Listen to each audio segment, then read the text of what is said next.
Okay, bago po ako magsalita, ako nga pala si Tropang Bisaya sa YouTube channel. Sandali lang. Ano pa? May urgent advisory.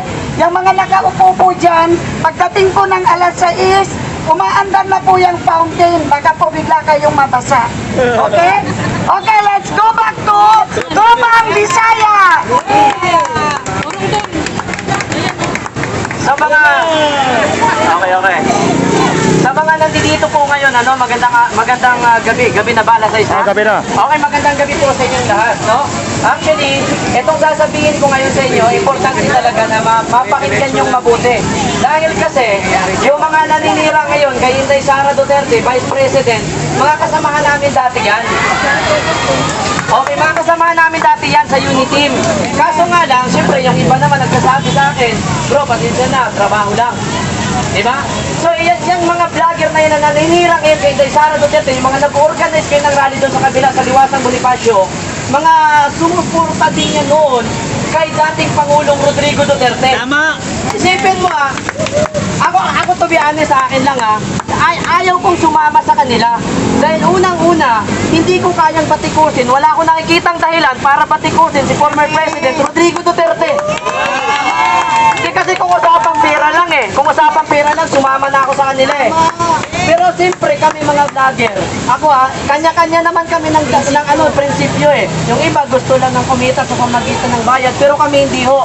Dito po sa amin mga vlogger ngayon, wala pong bumabayad sa kampo ni Vice President Sara Duterte para sumama ho kami dito.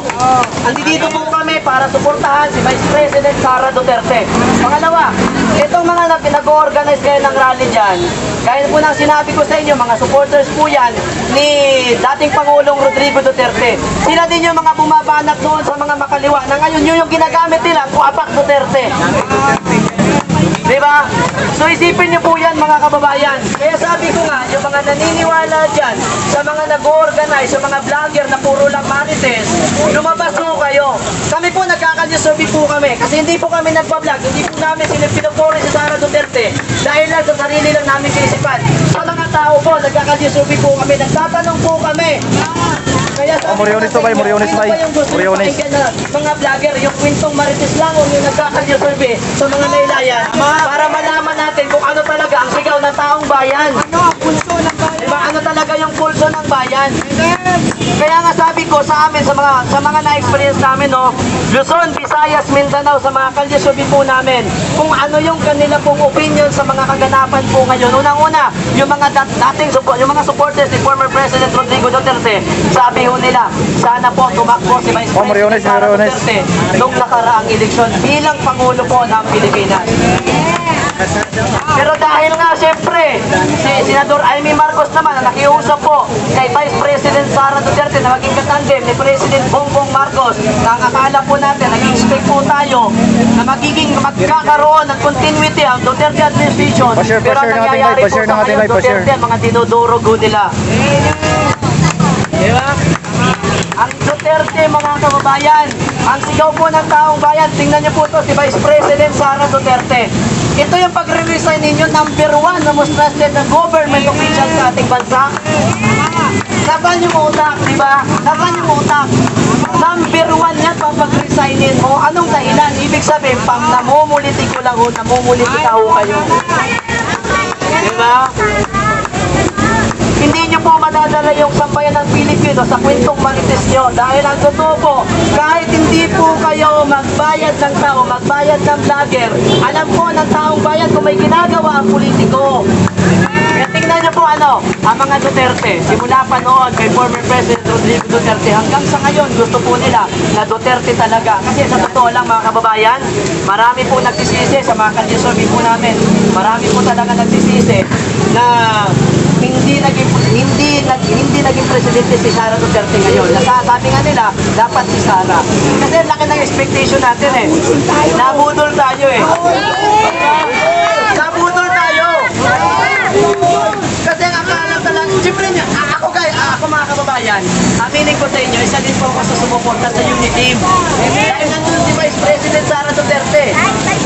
Oo, dahil kaya sinuportahan ko yan. Unang-una, nag-expect ako na magkakaroon ng continuity at Duterte administration dahil nga katandem sa Vice President Sara Duterte. Pangalawa, siyempre, nung elementary at high school ako, nakasulat sa libro, masama ang mga Marcos. Gusto sana natin bigyan ng pagkakataon na pamalian nila yung mga sinabi noon ng mga makaliwa, pero ang nangyayari ho, naniniwala na ho ako doon. Naniniwala na po ako sa nakasulat doon sa libro nung elementary at high school pa lang ako. Diba? Pasensya na po, President PBM, pinaglaban ka namin noon, pero ngayon, dismayado po ang sambayan ng Pilipino. Hindi po ako lang, marami po. Sa kanya-survey po namin, sa mga vlog po namin, siguro naman po, malaking sampal po yan sa inyo. Maraming salamat, magandang gabi sa inyo.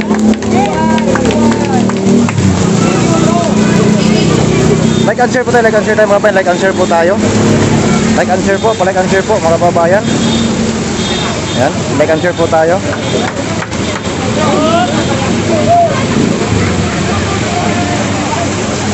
Pa-like and share po, pa-like and share po mga kababayan. Yan, sinong susunod, no? Na ano, yung paliwanag ng isang kaibigan natin vlogger mga kababayan. Like and share po, like and share. Sa mga gustong mag-like and share sa ating live. At humabol lang tayo dito, no? Dahil yun nga, may trabaho tayo.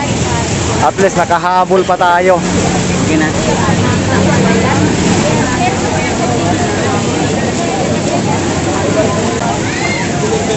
Pa-like and share po, pa-like and share po mga babayan. Nandito po yung mga kasamahan natin. Diba?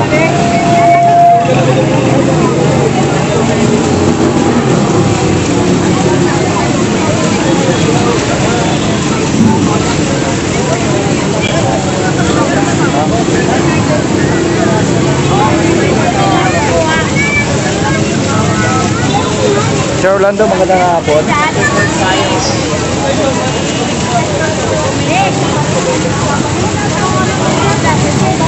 Yan po, dito po tayo no, sa may ano po,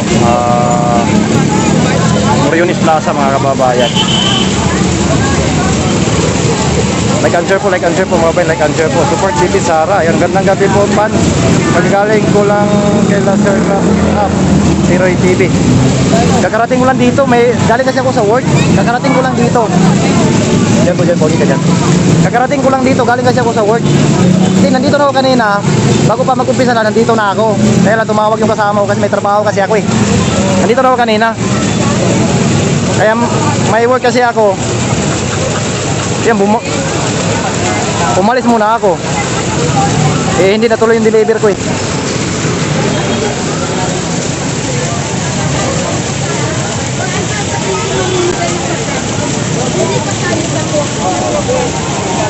Like and share po tayo, like and share. Nakahata ka ngayon ah. Like and share po, like and share tayo mga babayan.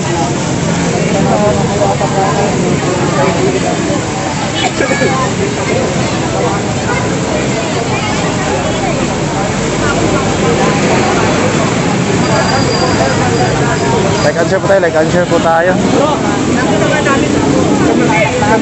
Kami na lang magkakusabi.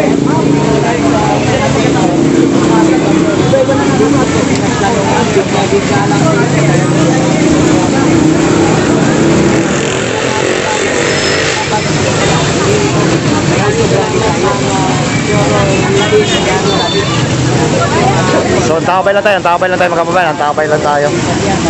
Alam nyo po, sigurado may rally din ang kabila. May rally ang kabila, kanina pa nga eh. Magkasabay dito. Magkasabay dito. Magkasabay po yung rally doon, dito at saka doon, sa kanila.